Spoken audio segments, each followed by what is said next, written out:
Hello and welcome to Health Professional Radio. I'm your host, Neal Howard. Now, our guest in studio today is Dr. David Perlmutter. He's a board-certified neurologist and fellow of the American College of Nutrition. He's the recipient of the Linus Pauling Award and the author of the #1 New York Times bestseller, Grain Brain, as well as the Grain Brain Cookbook, the Better Brain Book, and Raise a Smarter Child by Kindergarten. And he's here today to talk with us about a number of topics having to do with the gut and how the gut has the power to heal and protect your brain for life. How are you doing today, Dr. Perlmutter? Well, I'm doing really well. Thanks for having me today. Welcome to Health Professional Radio.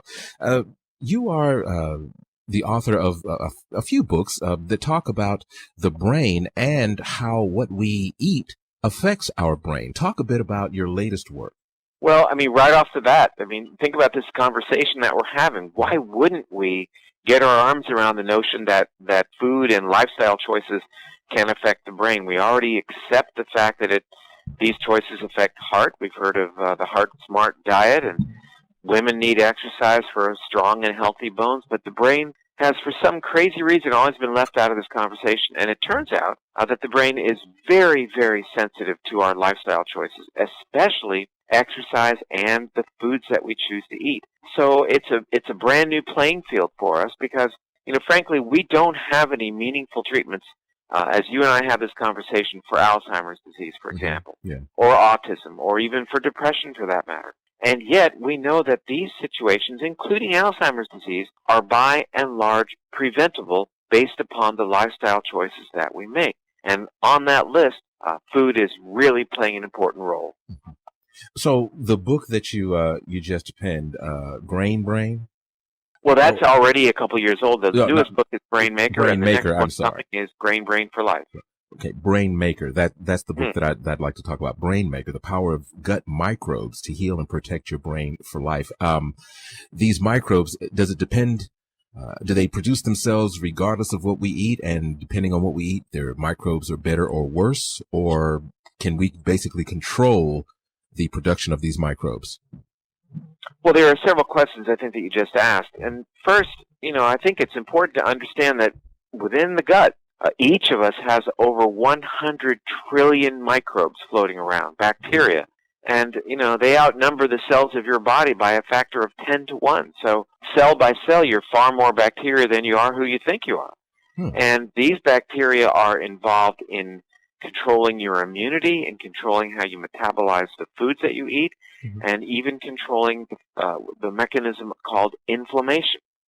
When you recognize that the bacteria in your gut are regulating the set point of inflammation in your body, and at the same time, when you recognize that inflammation is the cornerstone of Alzheimer's, Parkinson's, multiple sclerosis, and even coronary artery disease, diabetes, and even cancer, then you begin to look at these gut bacteria through a new lens and recognize how darn important they are and how easily they are changed from good to bad or bad to good based upon your food choices. Okay, so when we're small and we're being fed formula, say, are these microbes beginning to form in a good way, and all we need to do is maintain a good diet?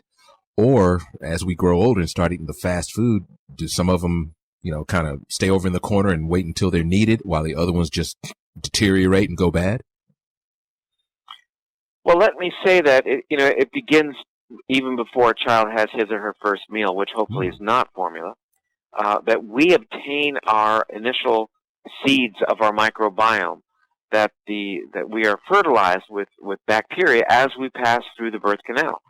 The birth canal, mother's birth canal, is loaded with bacteria, as is the skin in the area of the delivery, loaded with bacteria that primes that infant's gut to establish these are the seeds of his or her microbiome. When a child is deprived of that event of passing through the birth canal by being born by cesarean section, then he or she doesn't receive those bacteria. And it turns out that this is the likely explanation as to why kids born by C-section have a risk of autism that is doubled, a risk of ADHD that is tripled, a risk for type 1 autoimmune diabetes that is increased by 70%, and even have an increased risk for becoming obese as an adult increased by about 50%. That's how important the initial exposure to the right bacteria really is in terms of developing the right microbiome, the right gut bacteria as we move forward. You mentioned how a child is fed.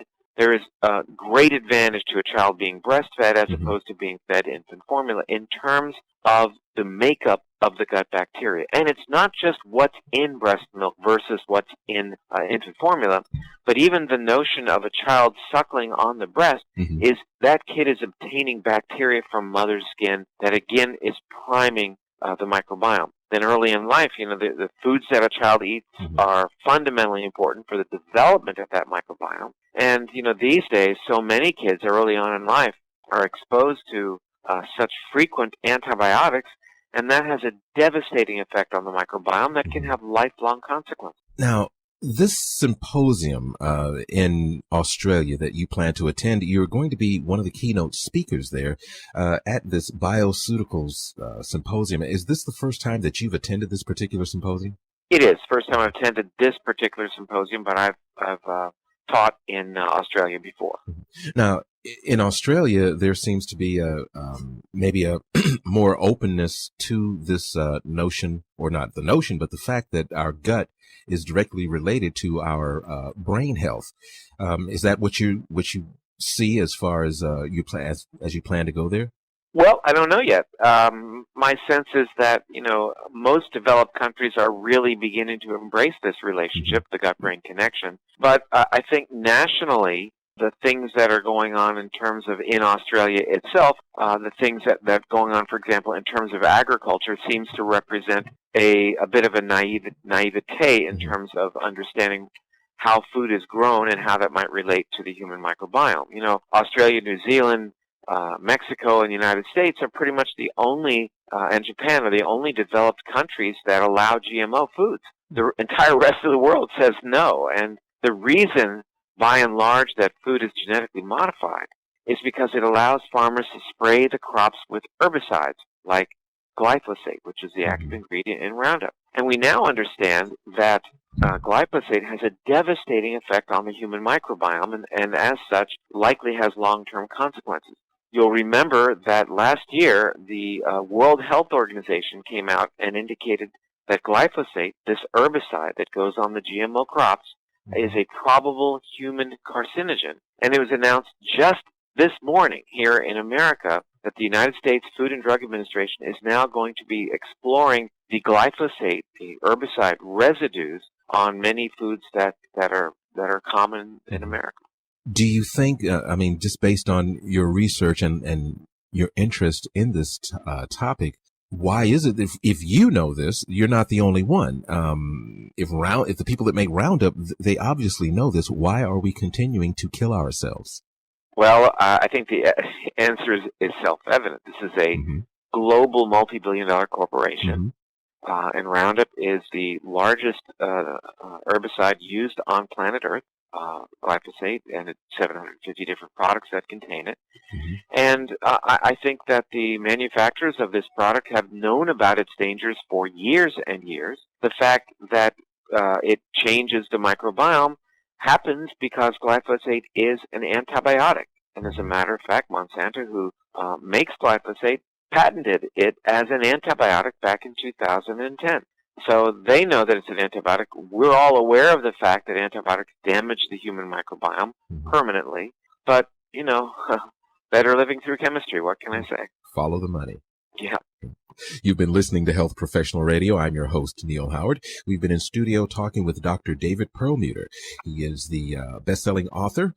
He's about to visit Australia as a keynote speaker at the 4th Bioceuticals Research Symposium coming April the 24th through the 22nd through the 24th, and his plan is to educate Australian health professionals on the link between the gut microbes and brain health. And we've been here talking about Brain Maker, the power of gut microbes to heal and protect your brain for life, Dr. Perlmutter's latest work. And in future segments, we'll talk about his other works and talk a bit more about the symposium that's coming up this coming April. It's been great talking with you, Dr. Perlmutter. Oh, thank you, Neal. I sure appreciate it. Thank you. Transcripts and audio of this program are available at healthprofessionalradio.com.au and also at hpr.fm, and you can subscribe to our podcast on iTunes.